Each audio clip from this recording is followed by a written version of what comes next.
ಹಿಂದೂ ಕುಶ್ ಪರ್ವತದ ಹೊರಗೆ ಇನ್ನೂ ಸ್ವಲ್ಪ ಜನರು ಭಾರತದ ಒಳಗೆ ಬರಲು ಭಾರತವನ್ನು ಆಳಲು ಕಾಯುತ್ತಿದ್ದರು. ಅವರನ್ನು ಬ್ಯಾಕ್ಟ್ರಿಯನ್ಸ್ ಎಂದು ಕರೆಯುತ್ತಾರೆ. ಅಂದರೆ ವಾಹ್ಲಿಕ್ ದೇಶದವರು ಗಾಂಧಾರದ ಆಸುಪಾಸಿನಲ್ಲಿದ್ದರು. ಇವರು ಸಂಪೂರ್ಣವಾಗಿ ಗ್ರೀಕರಲ್ಲ. ಅಂದರೆ ಅಲೆಕ್ಸಾಂಡರ್ ಜಗತ್ತಿನ ಮೇಲೆ ದಾಳಿ ಮಾಡುತ್ತಾ ಭಾರತದ ಕಡೆಗೆ ಬರುವಾಗ ಆಯಾ ಪ್ರದೇಶದ ಮಹಿಳೆಯರನ್ನು ಅಲೆಕ್ಸಾಂಡರ್ನ ಸೈನಿಕರು ಮದುವೆ ಆಗಿದ್ದರು. ಅವರ ಸಂತಾನವನ್ನು ಬ್ಯಾಕ್ಟ್ರಿಯನ್ಸ್ ಎಂದು ಕರೆಯಲಾಗುತ್ತಿತ್ತು. ಆಗ ಡೆಮೆಟ್ರಿಯಸ್ ಎನ್ನುವವನು ಬರುತ್ತಾನೆ. ಪ್ರಾಚೀನ ಭಾರತದಲ್ಲಿ ಭಾರತದ ಮೇಲೆ ಆಧಿಪತ್ಯ ಸಾಧಿಸಬೇಕು, ಭಾರತವನ್ನು ಆಳಬೇಕು ಎಂದು ಬಂದವರು 4 ಗ್ರೀಕರು. ಮೊದಲನೆಯದಾಗಿ ಅಲೆಕ್ಸಾಂಡರ್, ನಂತರ ಸೆಲ್ಯೂಕಸ್ ನಿಕೇಟರ್, ಮೂರನೆಯವನು ಡೆಮೆಟ್ರಿಯಸ್, ಕೊನೆಯದಾಗಿ ಬಂದವನೇ ಮೆನಾಂಡರ್.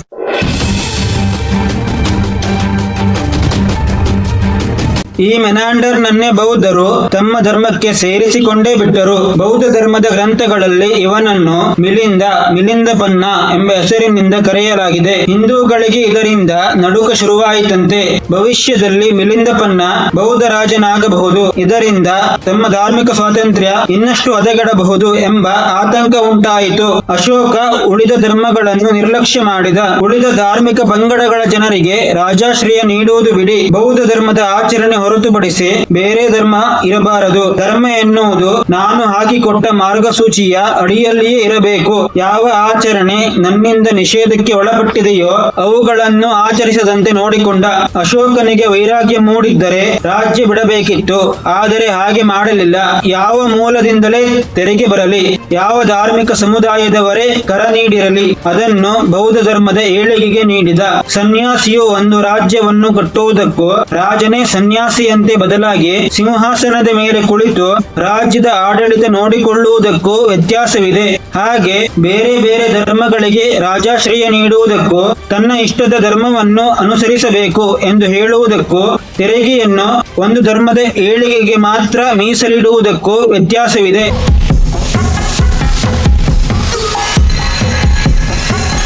ಅಶೋಕನ ಅಹಿಂಸಾವಾದದಿಂದ ರಾಜ್ಯವೇನೋ ದುರ್ಬಲವಾಯಿತು. ಆದರೆ ಗ್ರೀಕರಿಗೆ ಇನ್ನೂ ಮೌರ್ಯರ ಮೇಲೆ ಭಯ ಕಡಿಮೆಯಾಗಿರಲಿಲ್ಲ. ಸೆಲ್ಯೂಕಸ್ ಮೌರ್ಯರ ಶಕ್ತಿಯನ್ನು ಕಡೆಗಣಿಸಿದ್ದ. ಏನೂ ಯೋಚಿಸದೆ ಭಾರತದ ಮೇಲೆ ದಾಳಿ ಮಾಡಿಯೇ ಬಿಟ್ಟಿದ್ದ. ಇದರಿಂದ ಅವನು ಅನುಭವಿಸಿದ್ದು ಸೋಲು, ಭೀಕರ ಸೋಲು. ಅವನಿಗಾದ ಅವಮಾನ ನಮಗೆ ಆಗಬಾರದು ಎಂದು ಸುಮ್ಮನಿದ್ದರು. ಸರಿಯಾದ ಸಮಯ ನೋಡಿ ಭಾರತದ ಮೇಲೆ ದಾಳಿ ಮಾಡಬೇಕು ಎಂದು ಹೊಂಚು ಹಾಕಿ ಕುಳಿತಿದ್ದರು. ಕಾಲ ಉರುಳಿತು. ಮೌರ್ಯ ಸಾಮ್ರಾಜ್ಯದ ಅದೃಷ್ಟವೂ ಬದಲಾಯಿತು. ಸಾಮ್ರಾಜ್ಯವು ತನ್ನ ಅವನತಿಯ ಅಂಚಿನಲ್ಲಿತ್ತು.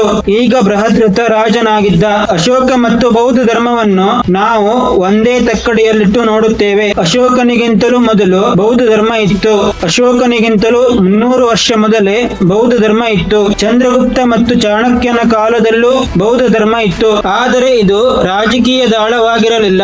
ಅಶೋಕ ಬೌದ್ಧ ಧರ್ಮದ ಹೆಸರಿನಲ್ಲಿ ರಾಜ್ಯ ನಡೆಸಿದ್ದ, ರಾಜಕೀಯ ಮಾಡಿದ್ದ. ತನ್ನ ಆಡಳಿತವನ್ನು ಬೌದ್ಧ ಧರ್ಮದ ಹೆಸರಿನಲ್ಲಿ ನಡೆಸುತ್ತಿದ್ದ. ಆದರೆ ಭಾರತದಲ್ಲಿ ರಾಜಕೀಯವೂ ಸಹ ಒಂದು ಧರ್ಮ, ಅದೇ ರಾಜಧರ್ಮ. ರಾಜ ಮತ್ತು ಸೈನಿಕರು ರಣರಂಗದಲ್ಲಿ ಅನುಸರಿಸುವ ಧರ್ಮ ಕ್ಷತ್ರಿಯ ಧರ್ಮ. ಈಗಿನಂತೆ ಧರ್ಮ ಒಂದು ನಿರ್ದಿಷ್ಟ ದೇವರನ್ನು ಸೂಚಿಸುವುದಕ್ಕೆ ಮಾತ್ರ ಸೀಮಿತವಾಗಿರಲಿಲ್ಲ. ಈ ವಿಷಯ ಅಶೋಕ ಮರೆತು ಬಿಟ್ಟಿದ್ದ.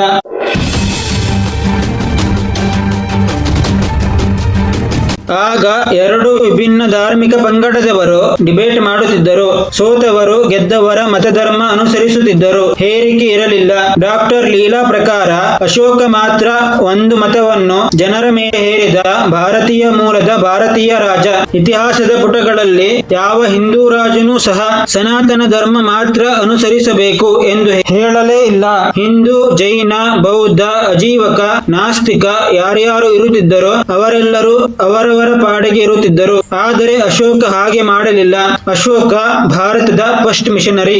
ಈಗ ಮಿಷನರಿಗಳು ಮಾಡುತ್ತಿರುವ ಕೆಲಸಕ್ಕೂ ಅಶೋಕನಿಗೂ ಅಂತಹ ದೊಡ್ಡ ಮಟ್ಟದ ವ್ಯತ್ಯಾಸವಿರಲಿಲ್ಲ ಎಂದು ಡಾಕ್ಟರ್ ಲೀಲಾ ಅಭಿಪ್ರಾಯಪಟ್ಟಿದ್ದಾರೆ.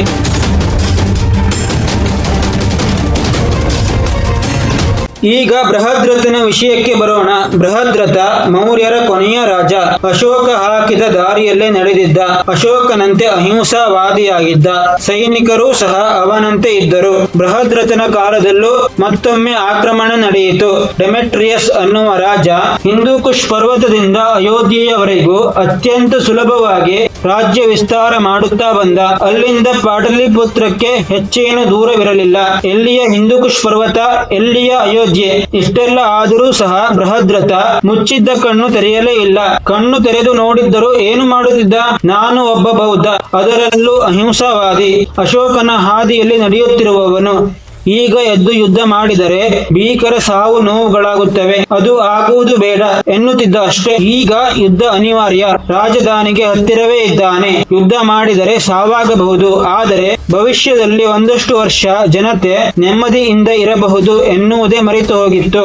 ಆಗ ಮೌರ್ಯರನ್ನು ರಕ್ಷಿಸಲು ಬರುತ್ತಾನೆ ಕಳಿಂಗದ ಮಹಾಶೂರ ಖಾರವೇಲ.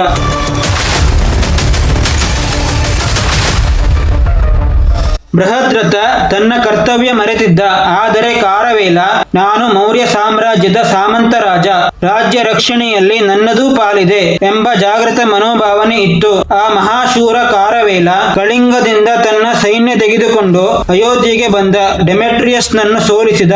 ಬರೀ ಸೋಲಿಸಲಿಲ್ಲ, ಮೌರ್ಯ ಸಾಮ್ರಾಜ್ಯದ ವಾಯುವ್ಯ ಗಡಿ ಅಂದರೆ ಹಿಂದೂ ಕುಶ್ ಪರ್ವತದವರೆಗೆ ಅಟ್ಟಾಡಿಸಿಕೊಂಡು ಹೋದ.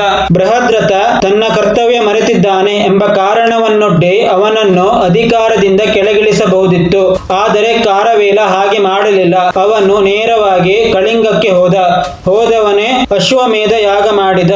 ಈ ಡೆಮೆಟ್ರಿಯಸ್ ನಂತರ ಬಂದವನೇ ಮೆನೆಂಡರ್.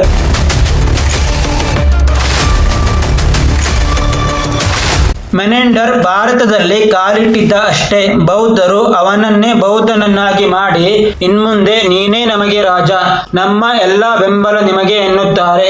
ಆಗ ಉಜ್ಜಯಿನಿಯ ಸೇನಾಧಿಪತಿ ಪುಷ್ಯಮಿತ್ರ ಶೃಂಗ, ಇವನು ಮೌರ್ಯರ ಮಹಾಸೇನಾಧಿಪತಿ, ಅಂದರೆ ಬೃಹದ್ರಥನ ಸೇನೆಯ ಮುಖ್ಯಸ್ಥ. ಇವನು ಸೇನಾಧಿಪತಿ ಬ್ರಾಹ್ಮಣ, ಶಿವಾರಾಧಕ. ಇವನು ಮಿಲಿಂದನ ವಿರುದ್ಧ ತಿರುಗಿ ಬಿದ್ದ.